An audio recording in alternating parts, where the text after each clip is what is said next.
Быйылкы жаз жаан-чачынга мол болуп, жаратылышты жашылдантып, кооздоп жатат. Бурал өскөн тулаң чөп кез келгенде куурайт. Кокус өрт тутанса, дал ошол куу чөптөр отун болуп берет. Бул учурду талаадан чыккан өрт деп билебиз. Талаа түздөгү өрттүн төмөндөгүдөй түрлөрү бар. Алар жерден чыккан өрт. Бул талаа түздөн чыккан өрт. Мында токойдогу, талаадагы өскөн бардык чөптөр, бадалдар, дарактардын тамырлары өрт кучагында калат.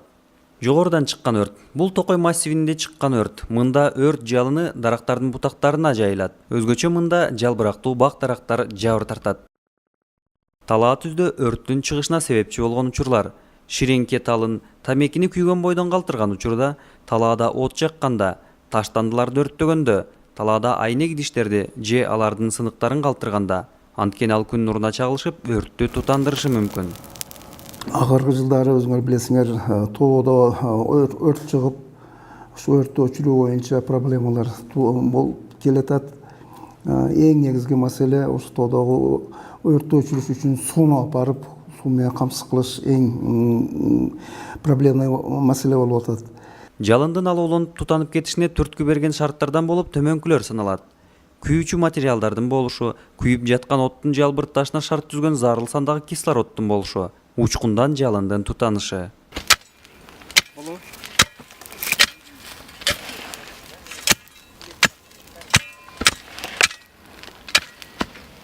Бул жер Чычкан капчыгайы. 2015 жылдын 13 августунда саат 16 чамасында өрт чыккан. Жалын 640 гектар аянтты ээлеп, арасында арча, карагай жана бадалдар күйгөн. Өрт өчүрүүгө кол кабыш кылган жергиликтүү элдин саны 700-800гө жеткен. Өрт тоолуу аймакта болгондуктан, өрттү өчүрүүгө кадимки өрт өчүрүү техникаларын колдонууга мүмкүн эмес эле. Өрттү колдоо өчүрүү натыйжа бербегенден соң, кошуна Казакстандан суу чачууга Ми-27Т жана жетүүгө кыйын болгон аймактарга өрт өчүрүүчүлөрдү жеткирүү үчүн Ми-8 вертолеттору алдырылган эле. С людскими ресурсами тушить пожар малоэффективно. Поэтому мы запросили с казахских коллег именно вертолет, который приспособлен для тушения пожара в таких местностях. Сегодня, если вопрос решится, завтра рано утром вертолет уже прибудет. Я разговаривал с заместителем министра, то есть с моим коллегой Владимир Карпович Башко. Он сейчас этот вопрос решает. Кроме того, как я уже сказал, будет вопрос решен вторым вертолетом. То есть второй вертолет для чего нам нужен? Мы будем на него будем грузить воду в бочках для того, чтобы его доставить на самые вершины горы. Талаа түздөгү өрт жыл сайын дүйнө жүзүндө көптөгөн аймактарда катталат. Аны менен күрөшүүнүн ар кандай ыкмалары бар. Ал ыкмалар өрт чыккан аймактын рельефине, өсүмдүктөрүнүн түрлөрүнө жараша болот. Айрым учурларда өрттүн жайылышына жолдор, дарыялар, көлдөр табигый тосмо милдетин аткарып беришет. Өлкөнүн көңүл чордонуна айланган Чычкан капчыгайындагы өрт 23 августта саат 18 чамасында толук өчүрүлгөн. Бул окуядан кийин Кыргыз Республикасынын өзгөчө кырдаалдар министри Кубатбек Боронов өрт өчүрүү техникалар бара албаган жердеги өрт өчүрүү жабдууларын өркүндөтүүгө атайын бөлүмдөргө тапшырмасын берген болчу. Бул жаатта адистер ПНС-110 жана МПН-800/80 жабдууларын иштөө принциптерин айкалыштыруу менен натыйжа көрсөтө алышты.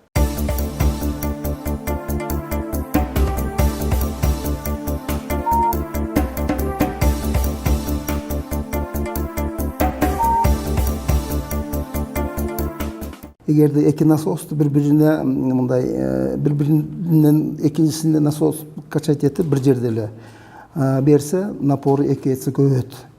Эгерде эки насосту эме кылып бир труба менен айдаса, расход көбөйөт.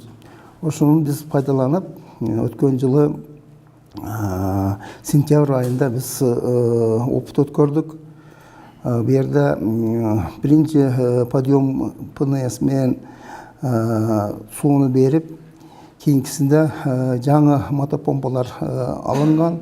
Ошо мотопомпа пожарный деп коет. 2016 жылдын 29 мартында Аларча капчыгайында ПНС-110 жана МПН-800/80 аппараттарын сыноо максатында атайын машыгуу болуп өткөн. Машыгуу учурунда куткаруучулар тоо шартында өрт чыкса, жабдууларды бири-бирине кантип туташтыруу жана кайсыл тараптардан суу чачууну көрсөтүп жатышты.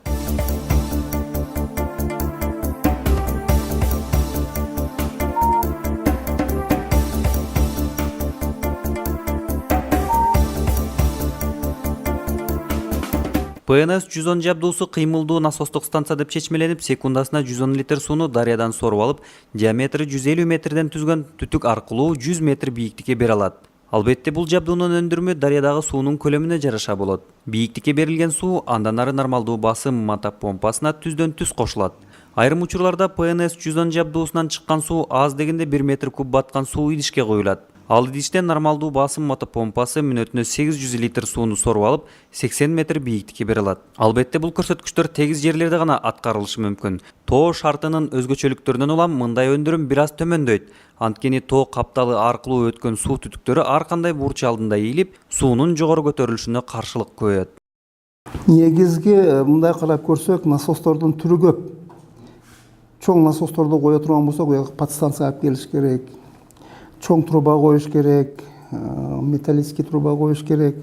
Олордун иши көбөйүп кетип, бар жок баягы мындай ишти артка тарта турган маселелер да. Ошого именно ошо эки насосту ПНС менен мотопомпаларды биз алганыбыз биринчиден бул нерселерди көтөрүп жүрсө болот.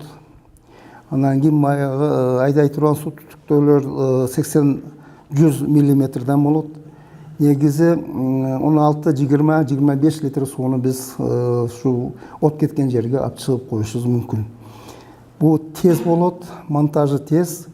Өзүңөр билесиңер, от кеткенде тездикти тездеп алдын албаса көбөйүп кетет. Өткөрүлгөн машыгууга Кыргыз Республикасынын өзгөчө кырдаалдар министри Кубатбек Боронов катышып, куткаруучулардын даярдыгына байкоо салып турду. Ал эми машыгуунун катышуучулары алдыга коюлган тапшырмаларды так аткарышты. Бүгүнкү күнү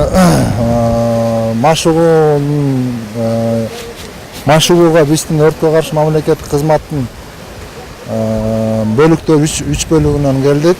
Негизги биздин бүгүнкү максатыбыз болсо тоодогу өрттөрдү өчүрүү болчу да. Мурда жылы жана чычкан күйгөндө ошондо кичине кыйынчылык алып келген.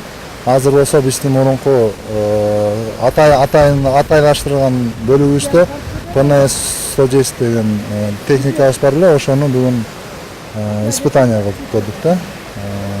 1 километр магистральный жана 150 диаметрдеги рукавты тартып, 1 километрге тартып, анан тоонун бетине рабочий линиялар өчүрүп көрдүк. Сууну жакшы эле тартты.